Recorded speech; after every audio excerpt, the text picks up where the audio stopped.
pleasant good morning to all of our viewers and listeners, and welcome to another edition of the program Addiction and Recovery. I am your moderator this morning, Jason Kalu. And yes, it's a beautiful morning, clear skies on the outside for now, and I stress for now. We all know that can change even before midday. So just enjoy it while you can. So without further ado, let me introduce the host of the program Addiction and Recovery, Mr. Ramnaresh Dwarka. Sitram, please, sir. Jason, and thank you very much. And yes, it is indeed a beautiful day. But every day is a beautiful day. Once we wake up to another day, I start my day with that prayer of gratitude because so many of our brothers and sisters may not have become awake to this day today. So we are all fortunate. And then just at the beginning, what price we can put on life. The fact that we are alive, we have the most valuable thing that anyone can have in the world. So that's just more than enough to be grateful for. I want to join with you in welcoming all our listeners, both in Trinidad and Tobago and up the Caribbean and worldwide, wherever the social media, we are on Facebook and YouTube, and this program is also on the internet. And I want to let our listeners know that this is an interactive program, that if you have a question or a comment, a short comment, you can call in the program and we will facilitate it or respond to it.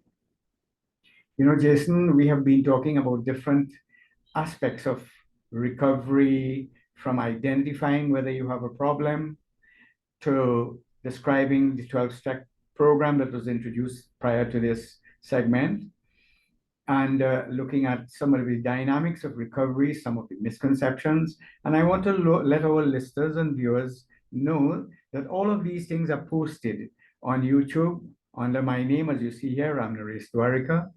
And it's also on the Jagriti website, Facebook, and all of that. So you can access it even outside of the programming time. And the number that is posted there, 6713040. You can call me anytime between office hours, so that if you have a question that might have been prompted in your mind about any aspect of recovery and drug addiction, you're quite welcome to call and ask the question, and I'll try to address it. So this morning I thought we could speak about some of the basic slogans and concepts that I use in Alcoholics Anonymous. And let me just enumerate some of them before we go into discussing it. There's the first one that I would want to speak about is first things first. That's one of the slogans. So if any person going to AA, the physical meetings especially, for the first time, they will see these slogans. They'll see little framed pictures of these slogans. First things first. They'll see think, think, think. That's another one. That is think 3 times. Some group carry some additional slogans, like you have to surrender to win. There's another one, live and let live. Then there's but for the grace of God. There's also one day at a time. There is another slogan that says easy does it. There's another one that says let go and let God. Another one that says keep it simple. And I saw a new one here on the online, progress, not perfection. And another one says, nothing changes if nothing changes. That's interesting, I find. And of course, the popular formula for recovery is avoid the first drink one day at a time. So that time permitting, we'll speak about some of these. There's also another mnemonic that is given to people in recovery in the initial stages. It's a word called HALT, H-A-L-T. The H stands for hunger, the A stands for anger, the L for loneliness, and the T for tiredness. And these are 4 things that new people in recovery, people who are now embarking on recovery from addiction generally, they're asked to avoid being hungry, angry, lonely, and tired. And time permitting, we'll discuss as many of those that we can today. And we can always carry it forward in our future discussions. But let us start talk about the first things first, the first slogan. And that is to say, anyone in recovery must have to have a list of priority in their life. They have to reprioritize. You know, one of the features of drug addiction, Jason, is that alcoholics and addicts, you know, we have a saying in Trinidad that says they don't care if Sunday fall on Monday. That's the typical lifestyle of the drug addict or alcoholic, you know. So priority takes a backseat in their life. In fact, for the active addict, his first priority would be in an active addiction is where to get the next drink or drug. His whole, from the time he wakes up in the morning, that's where his mind is. The alcoholic, where's the next session? You know, they're either regretting what happened last night, recovering from what happened the day before, and preoccupied. That is what is referred to often as the obsession of drug addiction. And that people who are in recovery will tell you it is only but for the grace of God you could get rid of that obsession, because when alcoholics are not drinking, they are thinking about drinking. Their mind is focused on that. They become obsessed with it. So in recovery, one has to prioritize in their mind at first that, look, my recovery must come first. I have to do everything that relates to my recovery first. So if going to meetings, and in fact, going to meetings is one of the first priorities for any alcoholic or drug addict in recovery, because going to meetings is what will sustain their recovery. And I can tell you that, Jason, from over 40 years of being in the business of substance abuse, you know, working in the field of treatment and rehabilitation, the first question I would ask anyone who has relapsed, you know, if they were trying to stop and they relapsed, the first question I would ask them is, were you attending meetings? And I can guarantee you, 99% of the time they had said, just preceding their relapse, they had stopped going to meetings. Because a lot of people will tell you who in recovery and who goes to AA and so on, that when you go to a meeting, it's like you're taking out insurance against going to a slip. Because the mind works like this, Jason. You know, if you're walking, and I've used this analogy, if you're walking busy, and you stump your toe, you know, you start feeling pain. And while you're feeling pain, you are going to be walking carefully because you don't want to get another, you know, hit like that on your toe. But pain will subside after a little while. And the brain and the mind is not programmed to hold on to pain. Otherwise, we would all go crazy, you know, so that with time, we will forget the pain. And so to a lot of people come to AA, go for recovery, go for treatment because they are in crisis. The pain of what is happening in their crisis, in their life situation, it's what is motivating them to do something about it. You know, the threat of estrangement from a spouse, the threat of losing your job, you know, these things would propel them. I've seen them come for treatment at Cora, where I work, and in my private practice and so on. But in a little while, the pain of separation, the pain, the threat, and the fear minimizes with time. It is estimated in psychology that within 6 weeks, a crisis redefines itself. It's no longer a crisis. You can't stay in a state of crisis for 6 weeks. You would either get crazy or die. So the mind itself redefines the situation so that what happened, what it translates to is a person may stop drinking on their own because of the situation, you know, the trouble they found themselves in. But after a little while, they will forget. The pain of that trouble will subside. And then what would happen? They will go back to the pleasant memories they used to have when they were drinking. And when they are faced with it, you know, if they're not going to meetings to remind them, they forget. And in no time, they probably go back and drink. Although a few of them do make it, you know, they tough it out, as we say, and stay sober because the situation that they were faced with is so profound that they can't forget it. But generally, so this is why an alcoholic or drug addict in recovery must put their recovery first, whatever it takes. Going to meetings, not only going to meetings, but practicing the program as was enumerated, the 12-step program, which calls for a certain level of sacrifice. Because the first step requires you to become honest. And honesty is another casualty when people are drinking because they have to lie so they could continue to make excuses and cover up for their drinking and their late tardiness at work and all of that. So the first step requires you to be honest as well. If you're not honest, you will not even want to admit that you have a problem with alcohol.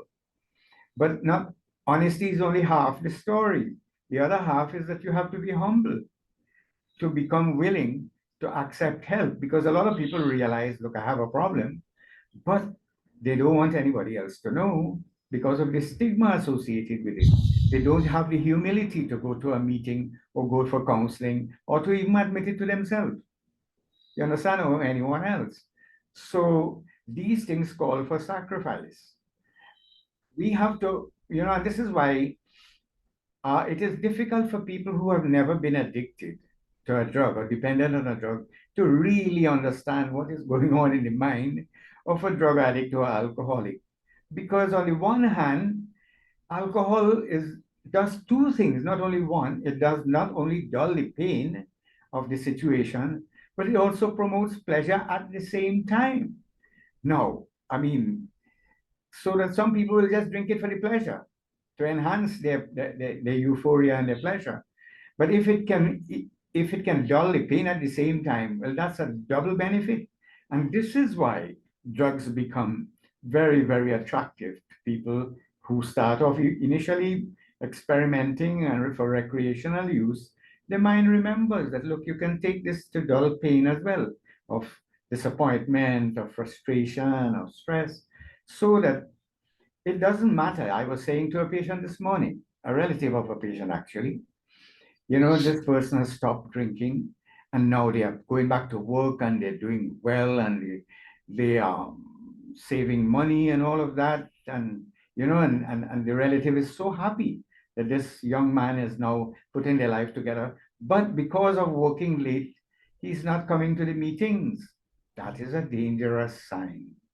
Because now, there's a tendency when we start in recovery, when people start in recovery, now you realize, hey, look how many things that I neglected. The place need cleaning, the window is hanging and need to fix. The children have not been on a holiday. They don't have proper clothes. All these things I promised my wife that we will do when, before we got married, and now look what has happened.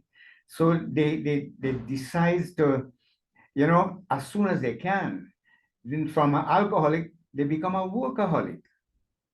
And now you're neglecting your recovery, going to your meetings and doing the other things. You become obsessed with getting all these material things in place. And there's another slogan that especially came about because of that. And that's the one that says, easy does it. When you go to your meetings, you'll see a slogan that says, easy does it. These are little snippets, Jason, that a person can remember, but boy, they hold so much meaning when you understand all the implications it have for recovery. So the first one was first things first, your recovery must come first. But easy does it means that, listen, Rome was not built in a day. You understand? All of these years of neglect and so on, you can't address it in a few days. You understand? So it is suggested to people in the early stages of recovery, in AA and as well, that listen, in the first year of your recovery, just business yourself with staying sober, staying off the drugs. That is hard work enough for a person who had become dependent. It is challenging enough so that you don't want to go and take on additional stress. Like you want to build a house now and you want to go and get married now and start a family and all of that. And some people, because of their drinking or drug use, they had remained single. Nobody wanted to get married to a drunk. Now they stop drinking and now they want to, it's getting late to start a family. So they rush into a relationship with someone else and sometimes with another person who is in recovery. Because when you go to meetings, you get a chance to meet girls who are in recovery as well, and relationships begin. And that is double trouble because the other person will also now become compromised. Because let's suppose you are in recovery, you are staying sober, but your partner relapses and starts to drink or use drugs. You are going to be in a serious, serious situation where your wife now is using drugs, you know, or husband. And this is why it is not that people in recovery should not get married to each other. I'm not saying that at all. But I'm saying to stay sober is hard enough, especially in the beginning, in the first year. So that please do yourself a favor. Don't go and take on additional stress to build the house and to do this and to do that. And, you know, anything that is too stressful, just make sure. And all the other suggestions that were given prior to the program here, you know, get into an exercise program. Those things have been found to be very, very useful because when you get into an exercise program, your body is now becomes your best friend, and your body will be telling you unconsciously, "Hey, Jason, when last you felt like this, man? When last you slept so well? When last you felt tingling in your muscles like this? You know, when?" And people will be start looking at your weight.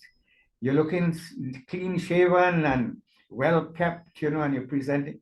All of those are powerful reinforcers to help you to continue to remain sober. You understand? So that you get involved in those things. You understand that are supporting, and the group is really a support group where by listening to other people who are now coming in, you know, they're saying to you, look, it's not getting better out there. You know, please don't go back and drink. And you have people in the meetings who speak about how they were coming and they were doing well, and then they went back and drink because they had stopped coming to meetings. And they will tell you what happened. It was worse when they went back. Things that did not happen in years happened in a matter of few days. You know, it is disastrous. Some people will tell you, you know, when you don't know and you make a mistake sometime, you know, God will forgive you. But when you come to AA and you learn and you know, then the guilt you feel when you go back and drink is it's a lot, you know, it's like a kind of a severe punishment. So you going to the meeting and listening to other people who have been through that, you don't want to reinvent the wheel. So you learn from that. That is what the value of going to meetings, because you learn from other people's experience. So easy does it, take your time, you know? And all of these kind of tie to one another. And another, there's one that says, keep it simple. In fact, one of the founders of AA, Dr. Bob, this AA was founded by two people, Bill W. and Dr. Bob. And Dr. Bob, on his dying bed, his last conversation with Bill, who was the other founder, he said, Bill, don't louse this thing up. Just keep it simple. You know, it's called the KISS method. You know, and when I see the KISS truck passing sometimes, I'm reminded of this. Because KISS really translate in recovery as keep it simple, stupid. You know, people who are stupid will complicate everything. And I remember hearing a person in recovery say one time, you know, Jason, it is simple to be happy. It is simple to be happy, but it's so difficult to be simple because we are the kind of people in recovery, we will take the simplest thing and complicate it for you, you know. And not only people who drink do that. I'm sure you know a lot of people who could take a molehill and make it into a mountain for you in no time. You understand? So keeping it simple, in fact, it is a very simple program. All it takes is look, you know what is wrong, avoid doing anything wrong. And if you get a chance to do one thing that is good for the day, you do it and you don't boast or brag about it. That's the whole program right there, you know, Jason. That's not only a program for people in recovery, that's a program for every human being. Every one of us know deep down in our hearts what is wrong and what is right. We know if we cut someone, they will feel pain. So if we get cut, we feel pain. So we shouldn't cut anybody. Even the barbarian knows that. The person in the forest, the tribal people, they all know that. And in fact, they live a better life. You understand? So this is why it is the philosophy is to keep it simple, because there's a lot of people who come into in the past, that is, who could not read and write, and they were able to stay sober because they made this program very, very simple. In fact, in my experience, Jason, my more difficult patients to counsel are those who are highly educated. I'm actually receiving a signal that we actually have a call on the line. Yes, let's take it. Hi, Sitaram, you're live. Hello, Sitaram.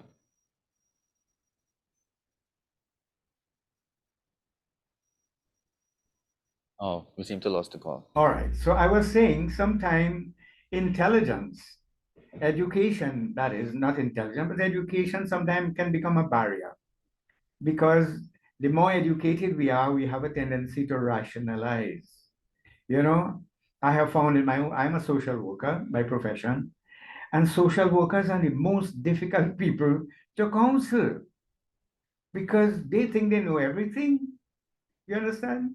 They don't make good clients. And so I don't think doctors make good patients either. You understand? So sometimes our intellect can become a barrier. And this is why simplicity is the order of the day. And then I'll quickly touch on some of the others. That is to say, um, let go and let God.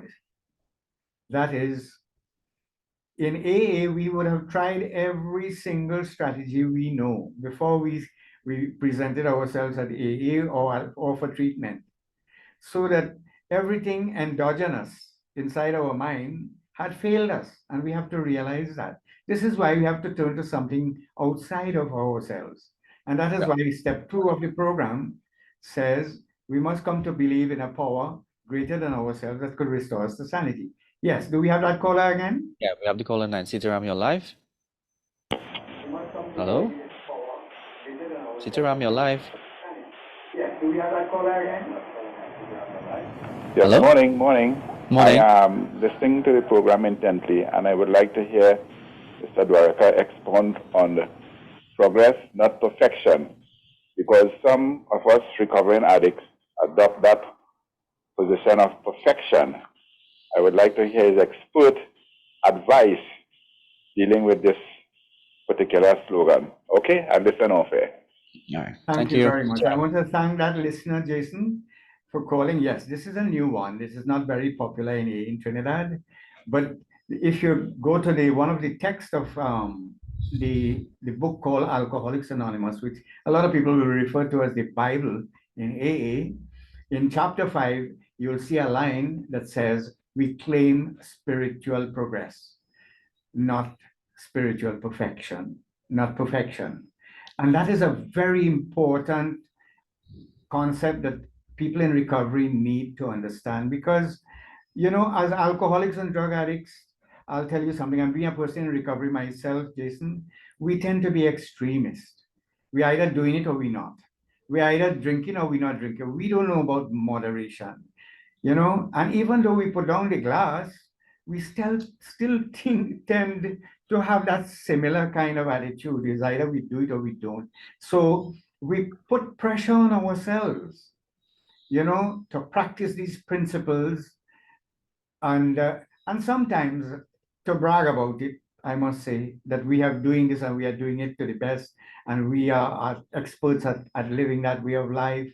And that is not, sometimes we are being disingenuous. We are not being honest with ourselves if we think we are practicing these principles to perfection. We always are, I would like to say, we are always a work in progress. None of us. I have jokingly said in the past, Jason, I want to be a saint, but not right now. I know that I will never be perfect. Only the higher power is perfect. But it is an ideal to strive for. And so that we will not frustrate ourselves with the process and the program of recovery, that we will accept that, look, this is where we are. And it helps us to accept other people too, because we need to remind ourselves that they are not perfect as well. And this ties into the another slogan that says, live and let live. Live your life the best way you could, practice the program the best way you could, and accept other people so that they can live the way they want and how they wish to. Because just changing myself is enough homework, Jason, than for me to take on additional homework to try to change anybody else. So that, we are all on a continuum of spiritual progress, let's say. But where, where I am today is not where I was yesterday or last year or years ago. Years ago, I would not have been maybe knowledgeable about some of the things I know today, because I have kept an open mind. I have learned a few things from other members, from other people, from the people around me.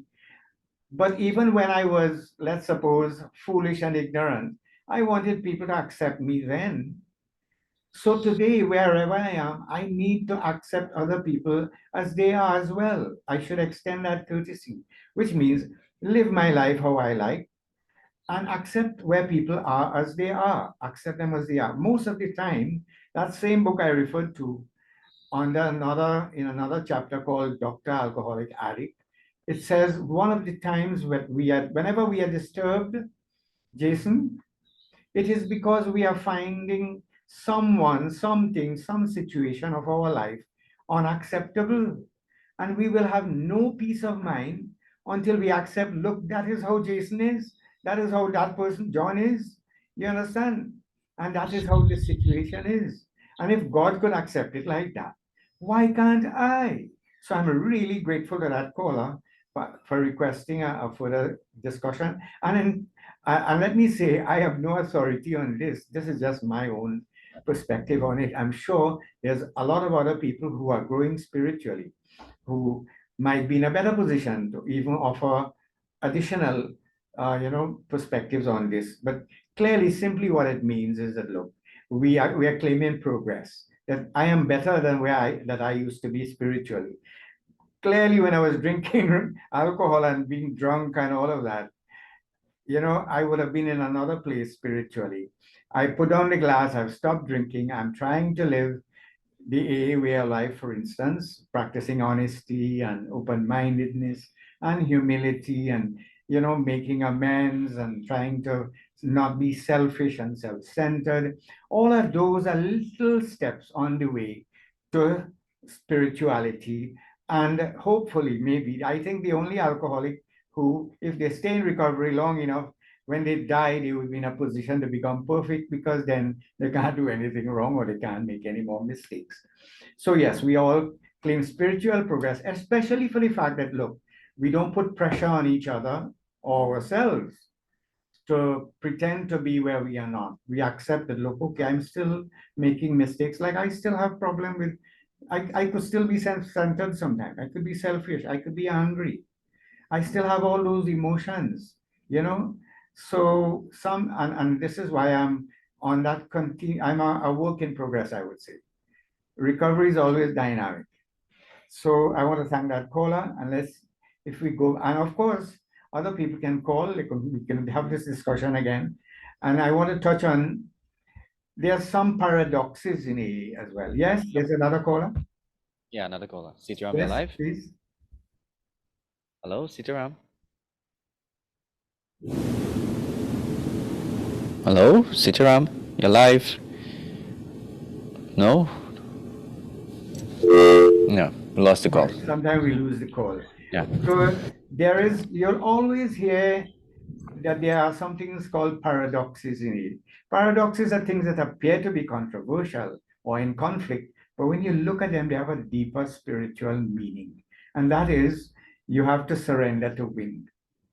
Normally, if you surrender, you lose in a battle or in a situation. Yes? Sitaram, yeah. Sitaram. Sitaram. Hello. Yes. Hi. Hello, Sitaram. Sitaram. Sitaram, Mr. Braka. Yes. Hello, I'm not hearing you all good. I'm hearing you okay. Go ahead. All right. Mr. Drucker, I just wanted to call. I listen to your program. I doing gardening, so I listen from in the garden. But I want to sometimes I don't have a problem to really talk about, but I want to commend you and give a little kudos to you.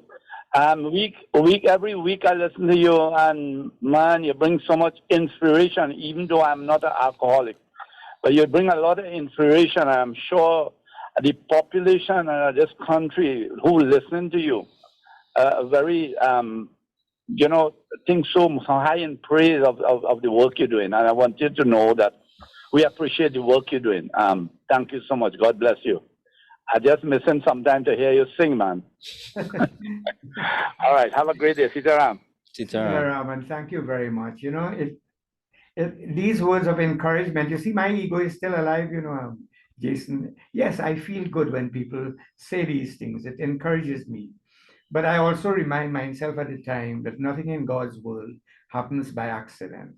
I'm only here but for the grace of God, which is also another slogan in AA. Every AA member in recovery will tell you it is but for the grace of God. Nothing in God's world, Jason, has happened by accident. Not even that call.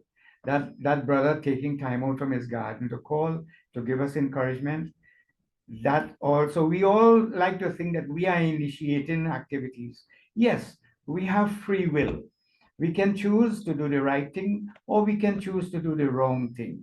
Of course, we can't do the wrong thing and then blame God and say it is him who caused us to do it. No, when we do wrong thing, even when God incarnated in this world, he was governed by consequences. If he did whatever he did had consequences. You understand? And he had to face them. So too, if we do right, if we do good things happen with us. If we do wrong things will happen. So yes, I see this as an opportunity to serve. That God Allah has allowed me. He wake me up this morning so I could do this. I pray before this program and I ask God to inspire me, hoping that he would use me as an instrument of his will, because somebody out there need to hear something that I am going to say, Jason. That is how I know it. You understand? I don't know who needs to hear what, but I know because I have heard things that has helped me on the way. So when you grow spiritually, when you are spiritually progressing, you are able to recognize these things, that nothing in God's world happens by accident. And even my drinking was not an accident, because what is filth today becomes fertilizer tomorrow. So what was a bad experience in my life has become the resource for which I use today to help me understand my brothers and sisters out there who are going through the same experience. And this is why I'm so passionate, Jason, about this program. I put everything aside to make sure I'm in place to do this, because I see it as if in this world, in this life of mine, I could help one person, Jason, and you could be part of that process to help one person out there to turn their life around from going on that precipice of destruction from drug and alcohol abuse, then our lives would be justified. And for that, I thank the station, the media, Mr. Maraj, and all of them they give liberally of airtime on both radio and television to facilitate this process. For my gardener friend listening out there, to be able to hear us. And it has a multiplier effect, because we are planting seeds of hope. We are giving options to our brothers and sisters out there, that even though they may not have a problem right now, but they interface every day with people who have problems, and they can share the message. They can say, look, there are people at Jagriti who are doing a program, and I know you all have been giving out the number, where a lot of people are connecting with us and getting help. There's no way to quantify this, Jason, but I want to thank the station. And I know we have not really touched on many of them, but I'm so happy that people are calling in, and I'm making inquiries. So there are quite a few that I have mentioned, slogans, and when we are talking about good things, time always seems to run out. But I was speaking about, but for the grace of God.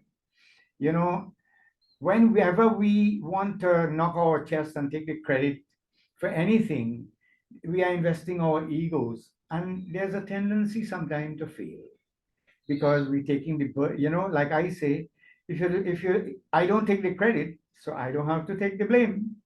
And that is true because I don't see myself as the initiator of doing anything to change anybody or help anybody. I am just the instrument. The worker, the person who is doing the work is God.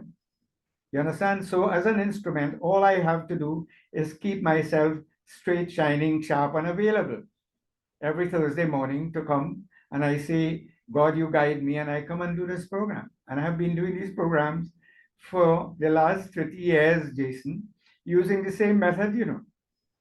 And yes, and sometimes I'm surprised about the things I myself say.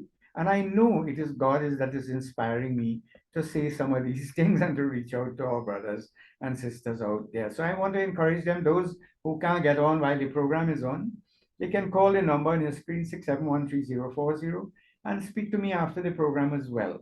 So today we spoke about first things first, which is going to your meetings are critical. We spoke about easy does it. We spoke about keeping it simple. We spoke about letting go and letting God do it. You understand? And this too comes from the understanding that we are only progressing spiritually. We are not perfect. That with God's help, anything is possible. But we have to understand that where we fit into that formula. And as I say formula, before we close the program, let me just touch on what is the formula for recovery. And that is, we avoid the first drink one day at a time, or the first cigarette, or the first chocolate, or anything that we are addicted to, or that relationship that we are involved in that is toxic, that is pathological, that is causing a lot of problems in the family, or that material object that we have set on and addicted to. You understand? All we have to do is to avoid that behavior, that substance, or that situation one day at a time. We just tell ourselves that, you see, today I'm not going to take that cigarette. Today I'm not going to take that drink. But it helps, and I know it does if we say, God, at the beginning of the day, this is how it's done. You get up in the morning, you say, God, help me to stay away from that cigarette or that marijuana or that alcohol. But this is how it works. We pray to God as though everything depends on God, Jason, but we still have to work as though everything depends on us. So, having said that, asking God to help us, we stay away from people, places, and situations where the drug is available, because availability is one of the first reasons anybody would use drugs. If you don't want to get messed up with blood, don't go hang around the butcher stall, we say in Trinidad. You understand? So you stay away. And if the day is too long, you just tell yourself, right now, I'm not going to take it. And that is where the word halt comes in.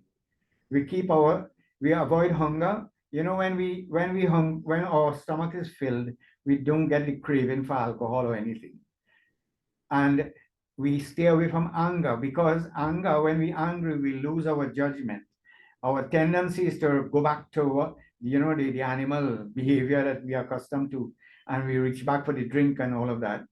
And loneliness happens when we're trying to stay sober in the first days, because we have to stay away from our friends who are drinking and those blocks and all those activities that were our triggers.